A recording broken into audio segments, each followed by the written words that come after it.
pang sinasabi, oh. Tikman mo na. Baba, kasalanan mo to, ah.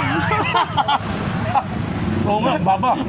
Kung saan ako magpunta, sinusubukan ako. Join me on a daily adventure, let's go. Food and travel, kilig na hatid, tara na, let's show. Lutong pagkain, mga lugar na kakaiba. In every vlog may bago kang matutunan, sabay-sabay. Noel Vlogs, tara na't sumama. Watch, like, subscribe para hindi palampasin. Food trip and drive. Kuya, ano bang bago na in-offer mo dito ngayon? Ayun, meron kaming bago ngayon dito sa Quezon City na Patahaks at saka yung Bodbod Crispy Pata. Yung Bodbod Crispy Pata, si food trip ni Kuya yung nakaisip ng menu na yon.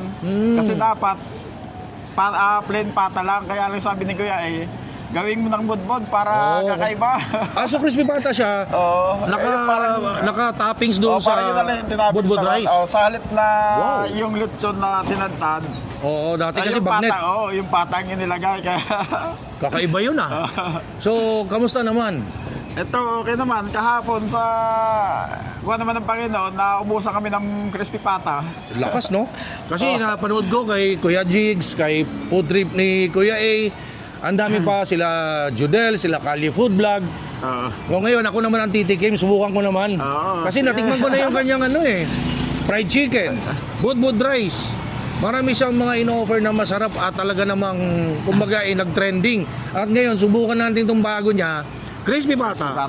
Naka-toppings doon sa bodbod rice. Kakaiba, yun nga, pamilya, pampamilya siya eh. So, mga pwede na bang tikman? Pwede, latayin ko lang. Ayun, prepare lang niya, handa lang yung mga teka muna, ano bang address nito pala? Yung address dito, number 1 Cavite Street, corner, Abra Street, Bago Bantay, Quezon City. Likod lang kami ng Iglesia ni Cristo at saka tapat ng Shopee drop-off ng QC. Meron ba kayong Facebook page? Yung Facebook page ko dito, QC Brands, kaya lang hindi ko masyadong nabubuksan eh. Okay, lagay na lang natin yung Facebook page niya, yung Mang A Fried Chicken. Yan, tapos sa mahal ng gasolina ngayon, sa mahal ng kumbaga crudo, pwede naman kayo kumontak sa Facebook page tapos pa-pick up nyo na lang, di ba? Para walang hassle, di ba? Ganun ang uso ngayon eh. Ganun yung iba sa Lalabog, pinapapick up nila. Kaya ako, lagi ako dito nagpapapick up eh. ng fried chicken, no? Suki na. Lagi ako dito nagpapapick up ng fried chicken. Dati nga, ako pa mismong umipick up eh. Kasi masarap talaga yung fried chicken. Okay, pwede na ba tikman? Pwede, prepare ko lang. Ayun, abangan nyo guys, ating tikiman time. Prepare lang ni Mang A yung ating titikman na bagong crispy pata with bodbod rice.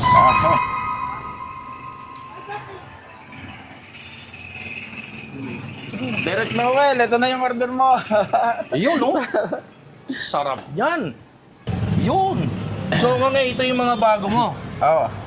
Kasi dati na itong fried chicken mo eh. Dito talaga yung nag-trending, di ba? Magkano nga ulit ito? Ayan, 340. 340 pesos. Ito yung tinaguriang Alamax fried chicken. Sabi nila. Sabi nila, makapuntahan ka ulit ni Max. Sabi nila. Baka pumunta ulit dito si Mang Max. Sila lang may sabi hindi ako. Ayan o, 340, one whole fried chicken. Yan. So, meron kang, ito yung bago mo ngayon. Magkano naman ito? Ito yung size na to, bali 300 to, bodbod crispy pata. Ayan guys, 300 pesos bodbod rice with crispy pata. Mura-mura nito. Pampamilya na yan. Kasi tulad nun, pamilya kumain. May kasamang isang anak, tapos mag-asawa. Ito in-order nila, sulit na sulit daw. At saka ito pong inyong isa sa bago ay boneless crispy pata. Ikaw lang yata nagpauso ng boneless na crispy pata. Ito, medyo mahal lang to kasi 800, itong ganitong kalaki. 800 kasi napakahirap gawin. Saka ito kung titingnan, maliit lang. Oo nga kasi natanggal yung buto niya sa loob. Boneless na siya. Kaya siya mukhang maliit. Pero pagka sariwa to, halos 2 kilo to. Since tinanggal mo yung buto, lumiit siya. Talagang lumiliit. Pero boneless yan. Kain na lang kayo ng kain dyan. Wala na kaintindihin ng buto.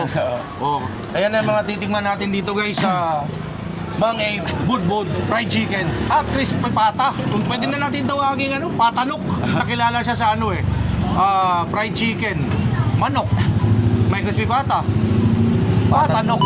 Ito, Derek, dami ko pang sinasabi oh. Tikman mo na. Baba, kasalanan mo to ah.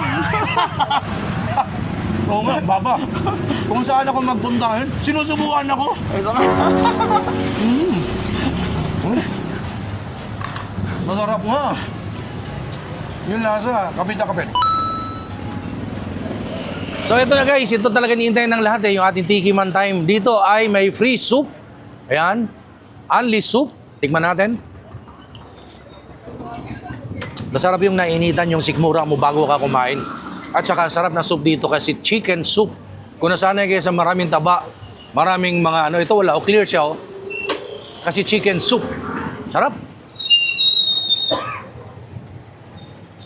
Now let's dig in. Crispy pata, buo. Grabe naman to. Paano ba to? Kamay? Kamayin ko ba to?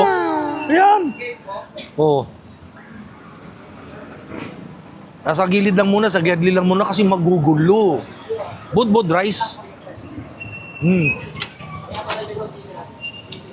Crispy pata oh. 300 pesos with ganito karaming budbud rice.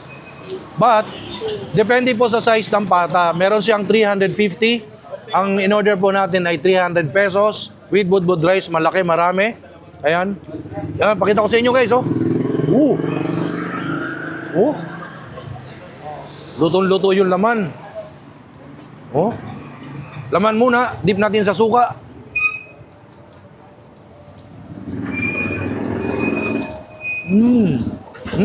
Diyos ko po, oh. Ito nga, balat. Wow! Suka.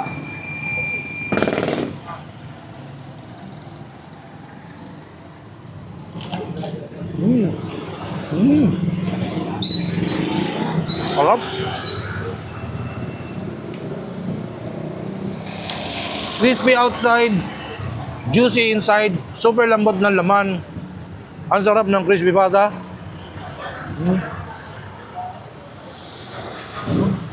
Budbud rice.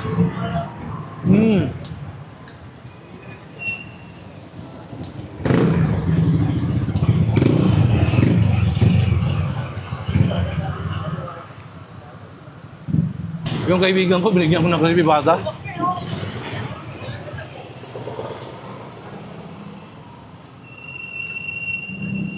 Di ba?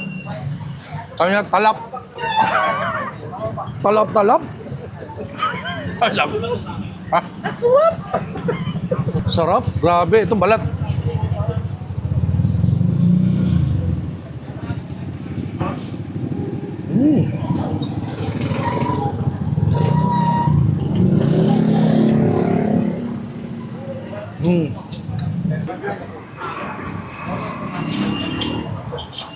Suka.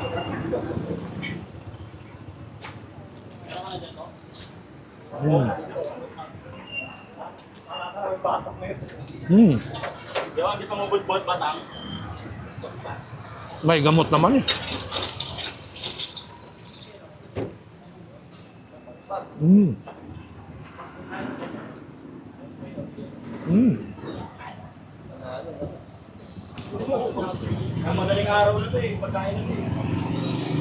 Dito talaga siya nag-start yung kanyang Alamax fried chicken. Ito ay 340 pesos only. Teka, tikman natin. Ano bang gusto niya sa fried chicken? Ako gusto ko yung puwet eh. Yes! Yung puwet talaga, lagyan natin ketchup. Ayan oh. Paliguan natin ng ketchup. Tapos, ayan oh. Mang A fried chicken. Ito talaga nag-start. Tapos nagkaroon siyang budbud rice.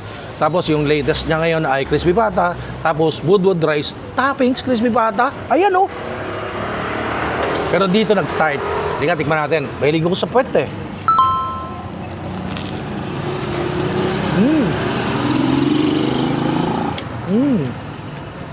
Masarap pa rin. Hindi nagbago lasa.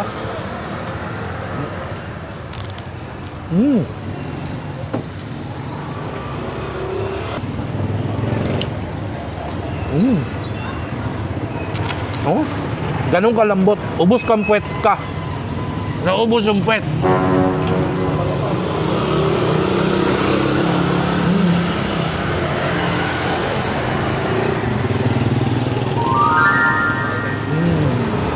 At ito yung bago nga ni Mang A, ang boneless crispy pata. 800 pesos. Kaya po siya maliit kasi wala na po siyang buto. Ayan. So, kain ka na lang ng kain. Tingnan natin. Wow. Super lambot. Crunchy outside. Super lambot ng laman. Nanunod yung lasa. Hindi mo na kailangan ng lagyan ng suka eh. Flavorful. Ito, nakita yung suka.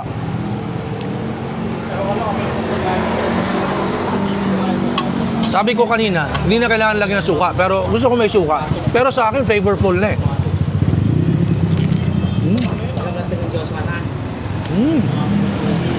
Sarap. Iba ka talaga, Mang A. Mang A does it again. At dahil tumikim na naman tayo ng masasarap na foods ni Mang A, gusto ko mag-thank you sa ating gamit-gamit na vitamins. Ayan, Fern D. Ayan, Fern D Yarn. Fern D lang ang sakalam.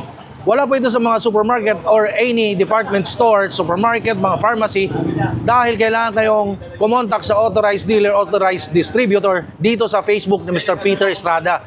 Tawag kayo dyan para protektado tayo. So order kayo dyan ng Fern D. Again, thank you so much Fern D. Thank you so much Mr. Peter Estrada. Gawan lokal po ito pero napakabisa sa ating mga katawan. And gusto ko mag-thank you naman sa ating Checkpoint Shoes family dyan sa Marikina. Dahil ang Marikina, nakilala sila bilang shoe capital of the Philippines. Bagong-bago yan, oh. Ayan pa, oh. Woo! May mga, ano sila, topsider. So, gawan lokal po ito. Suportahan po natin ang Checkpoint Shoes. Suportahan po natin ang Marikina Shoemakers. Dahil ang Marikina, nakilala sila bilang shoe capital of the Philippines. Again, thank you so much, Checkpoint Shoes. Meron sila sa Lazada, Shopee, TikTok, Instagram. Ito yung kanilang Facebook page. Ayan. Kontak kayo dyan, tawag kayo dyan, check nyo yung kanilang mga sapatos. Very affordable, ang ganda ng quality. Maraming mga klase, iba't ibang klase mga sapatos dyan sa Marikina. So, thank you so much, Sir Neil of Checkpoint Shoes. Punta naman natin si Mang A, kausapin natin ulit para mag-thank you tayo. Mang A does it again. Di ba? Ganun ka sarap yung lasa sa crispy patang boneless, nanunuot. Parang yung kung saan siya nagsimula, yung kanyang fried chicken. At kasama natin ulit si Mang A, si Kuya A, ang sikat na Budbud Rice, fried chicken sa Caloocan. Nandito ngayon sa Bago Bantay. Ano talaga eh, Mang A, does it again. Bumalat na naman, bumira na naman. Crispy pata, boneless. Tapos yung Budbud Rice niya, nag-evolve, nag-elevate. Kumbaga nilagay. Yung toppings, crispy pata. Saan ka nakita ng Budbud Rice? Topping, ginawa crispy pata. Grabe ko yan. Hindi ko nga naubos eh. Katunayan yan, alam nyo na. Ayun o. Ayun o. Kakainin ko bukas yan hanggang linggo. Ang laki ng crispy pata eh. Ang dami nung Budbud Rice. Tsaka nag-enjoy ako doon sa boneless crispy pata. Tapos pagkagat ko, juicy yung loob, crunchy outside. Tsaka, teka muna, seryoso to Bakit ganun? Ba't mas malasa yung boneless crispy pata kumpara doon sa tinapings muna crispy pata sa Budbud Rice? Yung pagka-marinate kasi ng boneless, iba yung... Pero so, ito, yung sa... Natutuwa ako sa comment mo na yun. Ngayon, yung may buto, gagawin ko na rin na ganun kalasa. Kasi guys, ito yan wala na siyang buto, kain ka lang ng kain, puro laman. Tapos, sobrang lambot niya. Sobrang... Parang yung tinikman yung tinapings doon sa Budbud Rice. Pero, for me sa akin lang ewan ko lang sa iba. Mas malasa, mas nanunuot yung lasa nung boneless. Kaysa doon sa tinapings doon sa Budbud Rice. Yeah. At saka masarap naman siya, crunchy, crispy pata nga, malambot, pero mas malambot, mas nanunuot yung lasa nung boneless. Gagayain ko na rin yung boneless, yun na rin So ano yun? Palagay ko mas matagal ang yung marination niya doon sa boneless. Sa boneless. Yun. So sobrang solid. Kita mo, daming tao puno. Dinadayo, dinudumog. Hindi talaga naubusan ng pagdumog dahil sa kanyang alae Max Fried Chicken. At saka yung bago niya, itong boneless crispy pata at saka budbud rice na may toppings crispy pata. Again, Mang E, please invite them, puntahan ka dito. Sa lahat po ng follower ni Sir Noel, yung mga hindi pa nakakapunta dito, sana po mapasyalan nyo kami dito sa Bago Bantay, Quezon City. Oo, kaya ako, wala akong tigil dito kapunta eh, kabalik-balik. So, okay. Suki, at saka lagi ako umorder dito. Ang sarap kasi.